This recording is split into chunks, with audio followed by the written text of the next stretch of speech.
de vous retrouver encore une fois pour une nouvelle vidéo. Aujourd'hui ce sera des séances commentées. Pas vraiment de nouveaux concepts, mais par contre des séances vraiment très jolies que j'avais envie de vous partager. Et vous allez voir à travers ces séances comment on arrive à être fin dans la communication avec son cheval, communiquer juste avec notre énergie, juste avec notre savoir-être, tout en utilisant quand même la voix pour l'aspect joie. On commence tout de suite avec une chouette petite séance en duo. Là, il faisait de nouveau très très froid, carrière gelée, il faisait encore -3, -4, encore négatif dans la séance. Les chevaux étaient donc tous deux assez chauds. Caresse était très énervée. Elle a un peu de mal cette année à supporter le froid alors qu'elle est pourtant bien couverte. Le sol de la carrière était gelé.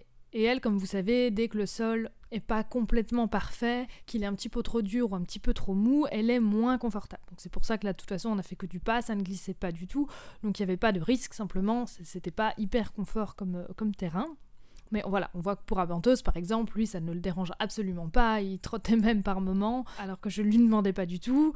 Caresse, voilà, ça la met un petit peu moins dans le confort. Et du coup, comme elle était un petit peu agacée comme ça avec le froid, elle voulait pas de proximité avec Abantos. Elle voulait sa paix, elle voulait son espace. Par contre, lui, Abantos, il adore être près de nous, il adore être près de moi. Donc ce que j'ai fait, c'est que j'ai dû faire un compromis. Au début de séance, Abantos était très envahissant avec Caresse, donc j'ai dû tout de suite lui dire « tu restes à bonne distance ». Il a super bien écouté. Au début, il avait tendance vraiment à coller Caresse et je lui ai dit une fois non, maintenant il faut que tu gardes de la distance aujourd'hui.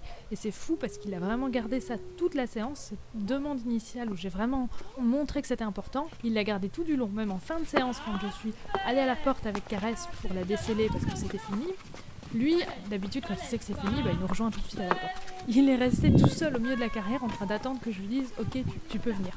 Donc voilà, du coup, pendant cette séance, j'ai fait un compromis. J'ai mis de la distance au niveau des exercices des palettes parce que c'était un petit peu plus dur pour Caresse. Toujours au niveau de ses pieds, voilà. Elle est toujours un petit peu moins confortable quand il faut gérer des choses avec ses pieds, ça va beaucoup mieux, mais elle se sent plus vulnérable sur ce genre d'exercice, surtout qu'ici, à l'échauffement, quand on était encore à pied, la palette s'est retournée en fait contre elle au moment où elle en est descendue. Elle a mis ses pieds un petit peu trop sur le bord pour en descendre, et du coup, la palette s'est retournée. Voilà.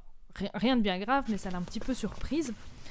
Évidemment, après, je lui ai remontré. Elle avait d'ailleurs très envie elle-même d'y retourner et que ça se repasse bien de nouveau. Donc ça, c'était vraiment bien. Mais par contre, voilà, il y a eu un petit peu de friction avec cette palette. On verra d'ailleurs un petit peu au niveau d'une ou deux séquences monter quand je lui propose de passer dessus. Il y a un petit moment, elle hésite un peu. Il y a ce souvenir qui lui revient et elle se met un peu en pression.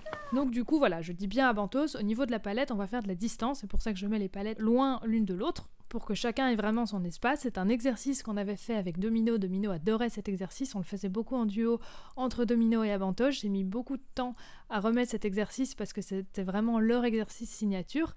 Et d'ailleurs, voilà, j'étais même très contente au final que Caresse me propose cette distance avec Abantos au moment des palettes. Ça me permet moi aussi, voilà, de refaire cet exercice des palettes, qui est vraiment un chouette exercice à faire en duo, mais sans le faire dans le style à domino. Dans le style à domino, c'était un exercice qu'on faisait très en proximité avec Abantos, où tous les deux montaient ensemble sur la même palette.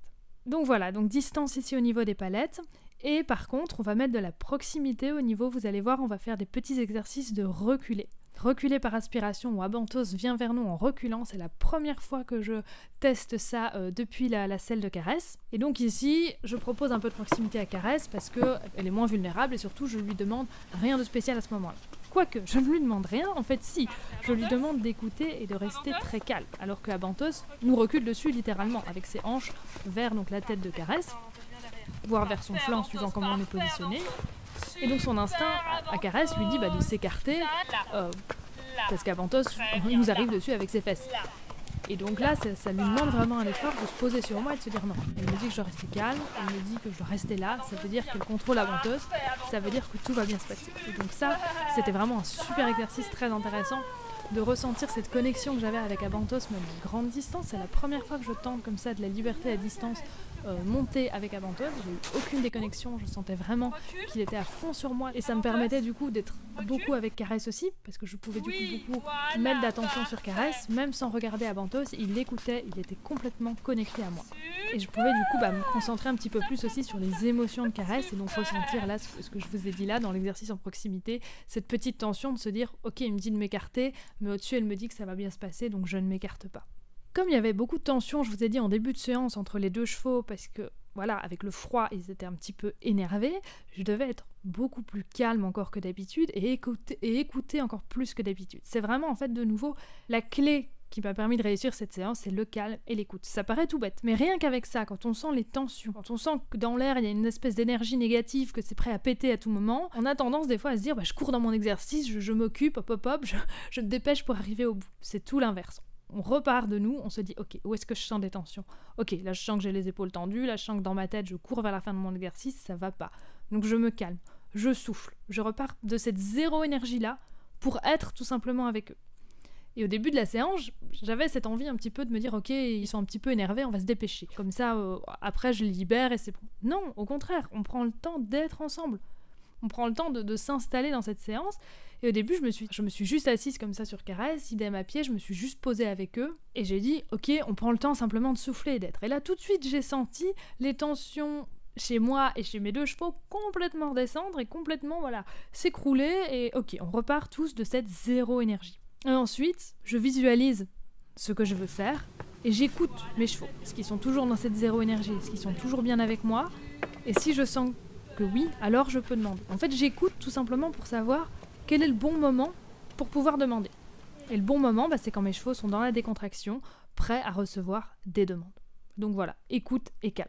Et pareil, je vais alterner les reculer par aspiration, les monter sur la palette, suivant comment je les sens tous les deux. Et ça, c'est vraiment quelque chose que vous voyez ici en séance, mais c'est déjà quelque chose qu'il faut commencer à faire au pensage, être dans le calme et dans l'écoute. Avec mon élève, la propriétaire de la jument Perle, où je vous avais montré nos premières séances ensemble, et je vous avais dit que la propriétaire était très orientée résultat, très justement en énergie très très haute, et on commence déjà simplement par se dire ok, au pensage, on n'est pas en train de penser à notre séance, on pense à notre pensage, on n'est pas en train de donner un coup de brosse vite fait pour que le cheval soit propre, non, on donne quelque chose, on partage un moment, des gratouilles, des massages, quelque chose d'agréable pour le cheval, on est dans l'écoute de ce que le cheval a envie ou pas à ce moment-là, et surtout on est dans le calme, on souffle, on n'est pas déjà en train d'amener des tensions au cheval en étant déjà stressé au moment du pensage.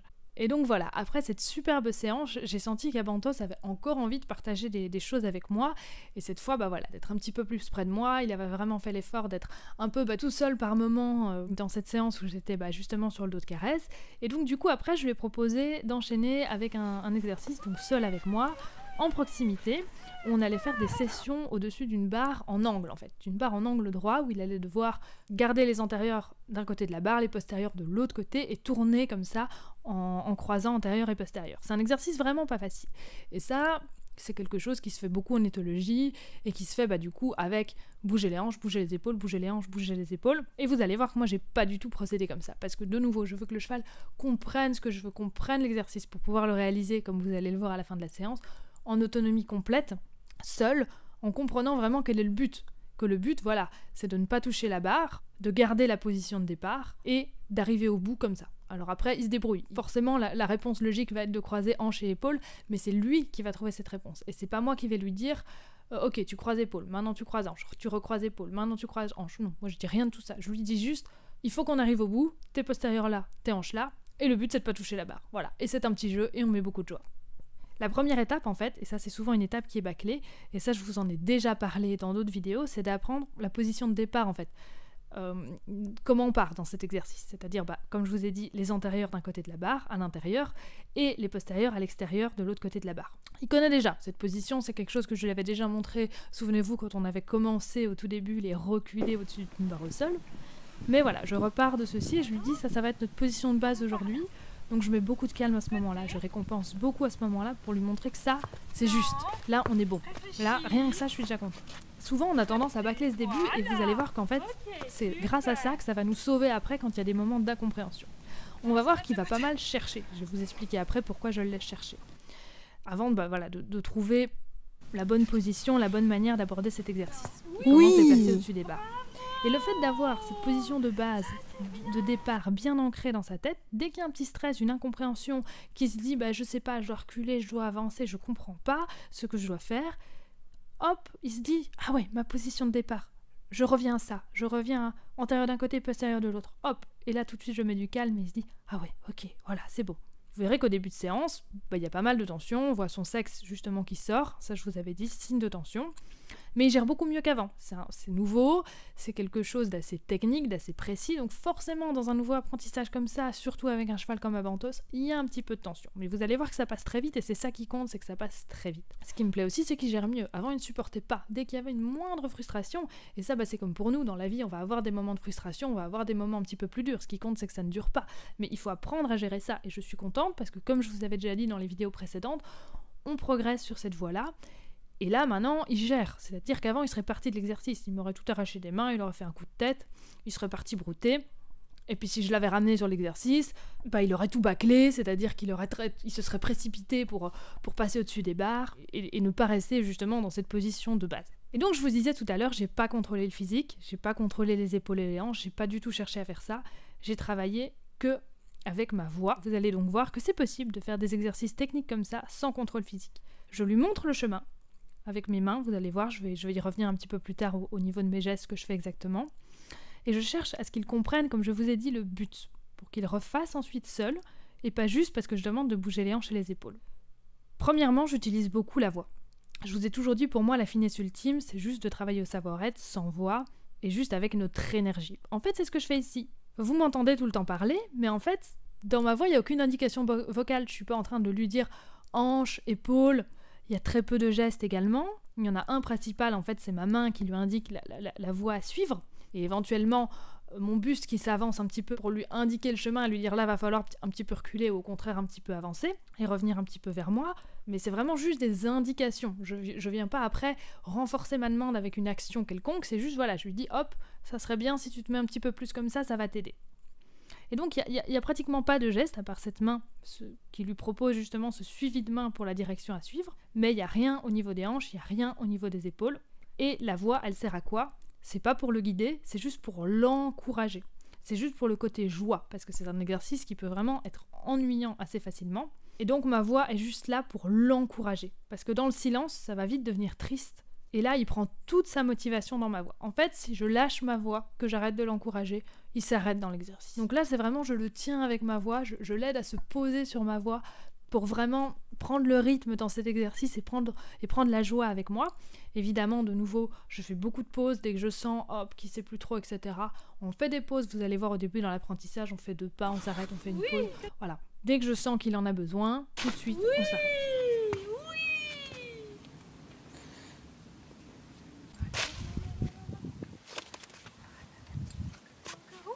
Voilà, super, super, voilà, ça c'est bien, non? Voilà, super, super, voilà, super,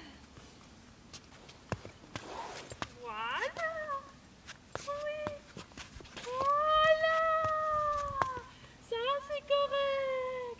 Tu vois, je l'aide à...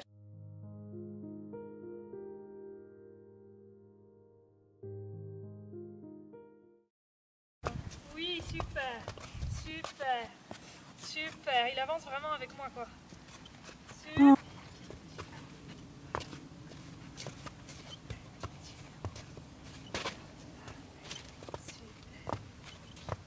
Oh, qu'est-ce que c'est beau. On y réfléchit le tournant. On y réfléchit le tournant qu'on va là-bas. Ah, tu te souviens? Tu te souviens? Je t'aide un peu. Oui! Voilà! Oui, mon doux! Oui! Il est intelligent! Il est intelligent!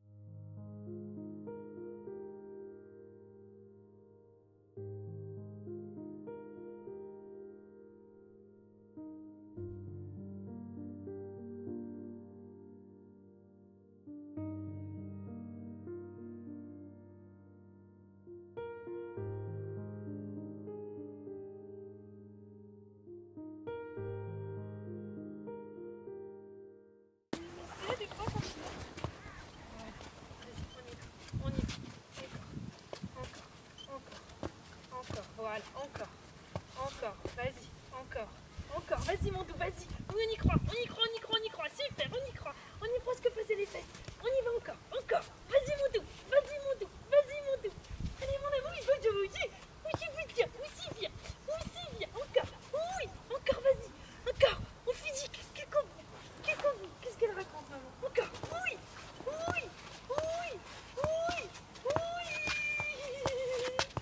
Super.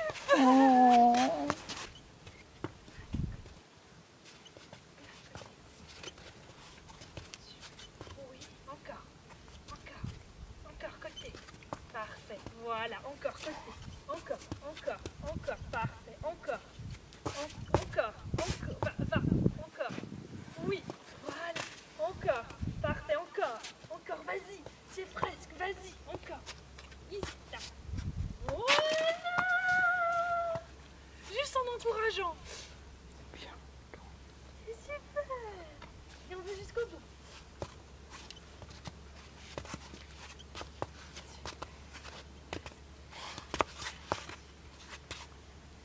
Rachel, faut encore essayer de moins devant. Encore côté. Parfait, voilà. Voilà. Super. Ah, j'ai trouvé la position de la main, peut-être. J'encourage donc avec ma voix le bon mouvement. Et c'est lui qui trouve la solution pour pas, comme je vous ai dit, ne pas toucher la barre, tout en suivant la direction indiquée par ma main. C'est vraiment un suivi de main, avec juste ma voix qui encourage. Du coup, après, il va reproduire ça très très vite seul en autonomie, car il n'attend pas mon contrôle. Il attend juste, voilà, je lui montre la direction avec ma main, il la suit, et ma voix est là pour l'encourager, et il sait ce qu'il doit faire, parce qu'il a compris quel était le but du jeu. C'est hyper bon pour lui qui n'a pas confiance en lui, ça lui permet vraiment de réfléchir et de se dire ok, là faut que je pose mes jambes comme ça, là faut que je pose mes hanches comme ça parce que sinon je vais toucher la barre et c'est pas le but de l'exercice. Et donc voilà, et donc c'est vraiment lui qui se gère tout seul. Moi par moment, des fois je me disais même tiens, je lui aurais peut-être demandé si j'avais voulu contrôler de bouger ses hanches, et en fait lui il a fait autre chose pour se rattraper et au final c'était mieux que ce que j'aurais proposé. Donc voilà, je le laisse vraiment maître de cette partie-là de l'exercice, on est vraiment dans la co-construction de l'exercice ensemble, on est dans le partage. Avant, clairement, il n'aurait pas été capable de trouver une réponse si complexe, j'aurais pas pu faire cet exercice avec lui, il m'aurait dit oh là tu me laisses tout seul, c'est pas possible. Donc ça dépend de nouveau de l'avancée de votre cheval, de l'état émotionnel de votre cheval. Clairement, si j'avais fait ça à Bantos il y a quelques mois, ça aurait été trop. Et j'aurais dû passer peut-être par le contrôle physique parce qu'il n'aurait pas été capable de le faire seul. Et donc du coup, bah voilà, c'est pas la peine de faire ça, c'est que c'était pas le moment, c'est que le cheval de nouveau n'était pas prêt à faire ça à ce moment-là. Et maintenant, voilà, regardez, quand on a préparé le cheval mentalement grâce à tout ce que vous avez vu au fil de mes vidéos ces derniers mois, bah voilà, maintenant il est capable de chercher et de trouver une solution complexe. Avant, bah voilà, il se serait énervé et du coup, bah ça, comme je vous l'ai déjà dit, son cerveau aurait produit du cortisol, il aurait plus été dans l'accès à son cortex préfrontal et donc du coup, il n'aurait pas été capable d'analyser et de chercher. Et ça, petite parenthèse là-dessus, le stress, c'est vraiment prouvé, ça empêche les chevaux vraiment d'accéder à leur plein potentiel, d'activer, bah comme je vous ai dit, le cortex préfrontal. Le raisonnement, le contrôle, la prise de décision, l'évaluation des risques, les résolutions de problèmes. Et donc on en fait des chevaux qui paraissent un petit peu bêtes parce que justement ils sont toujours dans le cerveau reptilien parce qu'on ne leur permet pas justement dans la façon dont on les travaille d'avoir le temps et d'avoir la décontraction suffisante pour pouvoir réfléchir parce que de nouveau on n'est pas dans la communication. Le mode de vie aussi, ça passe les chevaux dans un stress permanent, pas de copains, pas de sortie, pas assez de nourriture, pas assez de fourrage, pas assez de coups de dents, parce que c'est pas simplement avoir de la nourriture en suffisance, c'est le fait d'avoir des coups de dents toute la journée. Du coup, on a des chevaux que quand il y a un petit peu trop d'informations à la fois, le cerveau, il frise. Et ça, du coup, le cheval, pour pouvoir échapper à ça, à ce trop d'informations qu'il ne sait pas gérer, qu'est-ce qu'il va faire ? On va avoir des comportements de type tic, de comportements répétitifs sur analyse d'objets, tic à l'air, tic à l'ours, etc. Et de nouveau, si les chevaux font ça, la solution, c'est pas de se dire il faut le faire arrêter de faire ça. Le cheval, quand il fait ça, c'est un petit peu son dernier recours pour se rassurer, pour retrouver un moment de confort, en fait, pour retrouver une habitude, quelque chose à quoi se raccrocher. C'est à nous de repenser la manière dont on travaille et le mode de vie du cheval pour pouvoir permettre justement à ces comportements béquilles de n'avoir plus raison d'être, parce que tout est fait dans la communication, dans la décontraction, et le cheval peut donc accéder à son plein potentiel. Et vous allez voir qu'on finit cette superbe séance où je me mets carrément assise et je propose donc à Bantos de refaire le même exercice qu'il fait du coup en autonomie. Voilà, il l'a réalisé jusque-là, il n'a pas besoin de mon input pour savoir où placer ses jambes. Donc simplement ce que je garde comme geste, c'est la main tendue à gauche pour lui indiquer la direction. On est dans ce suivi de main.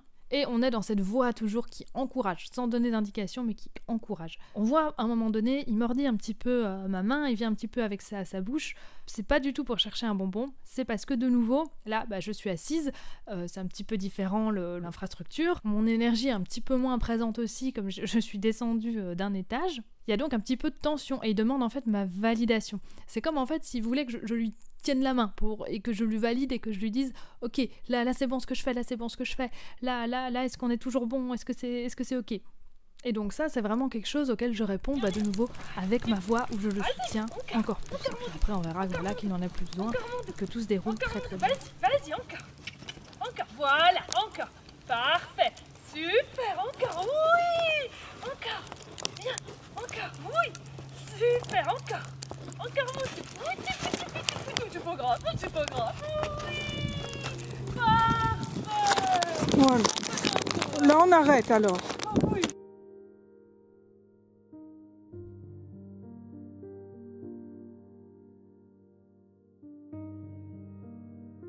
Oh merde, le truc il est parti. Qu'est-ce qu'on fait? Qu'est-ce qu'on fait? Attends, bouge pas. Voilà, pas grave. Hop, réparation. Voilà, réparateur est passé. Il tient mon tuto.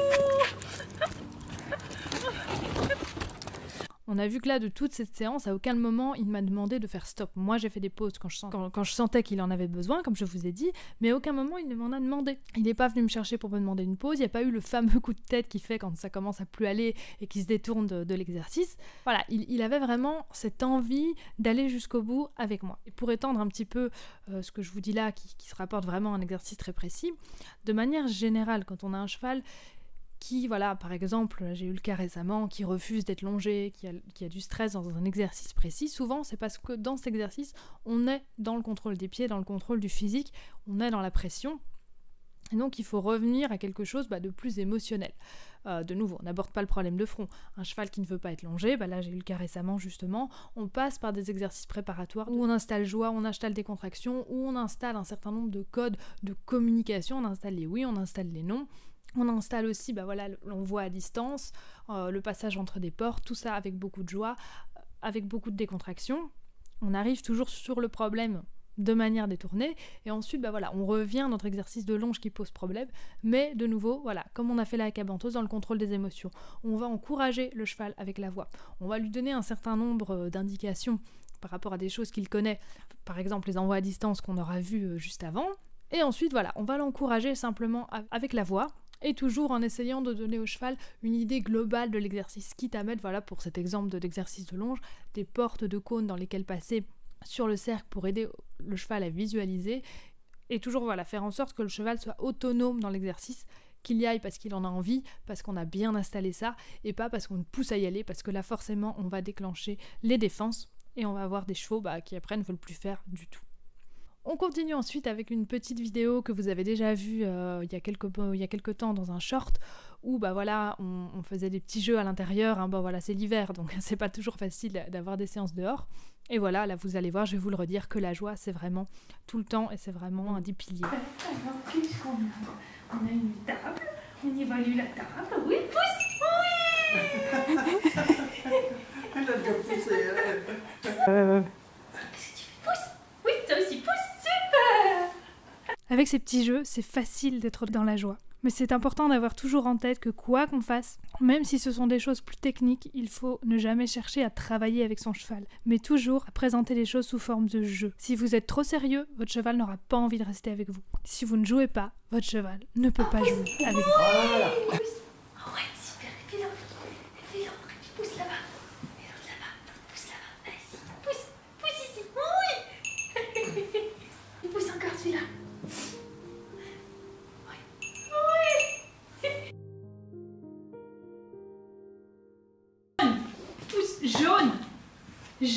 Jaune. Voilà.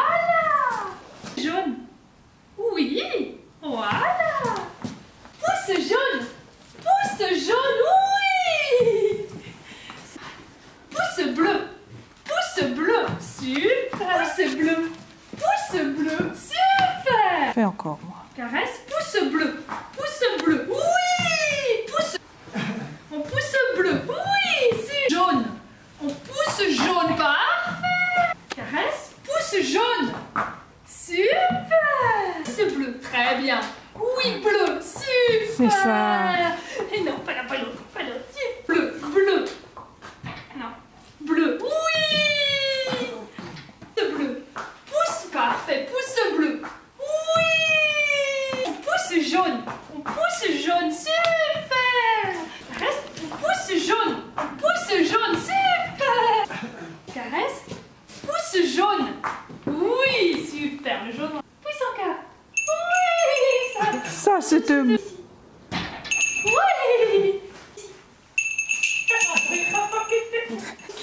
C'est bien. Oui.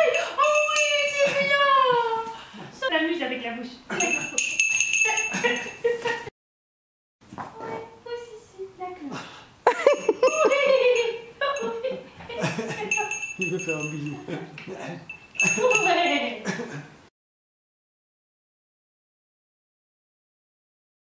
On finit cette vidéo comme d'habitude avec quelques petites photos de l'avancée des travaux.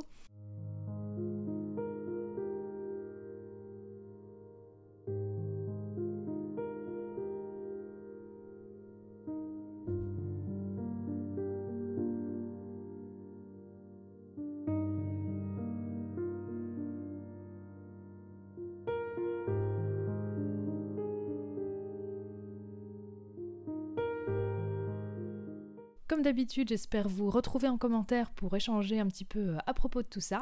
Le petit pouce bleu, ça fait toujours plaisir. Et puis surtout, abonnez-vous. À bientôt. Merci.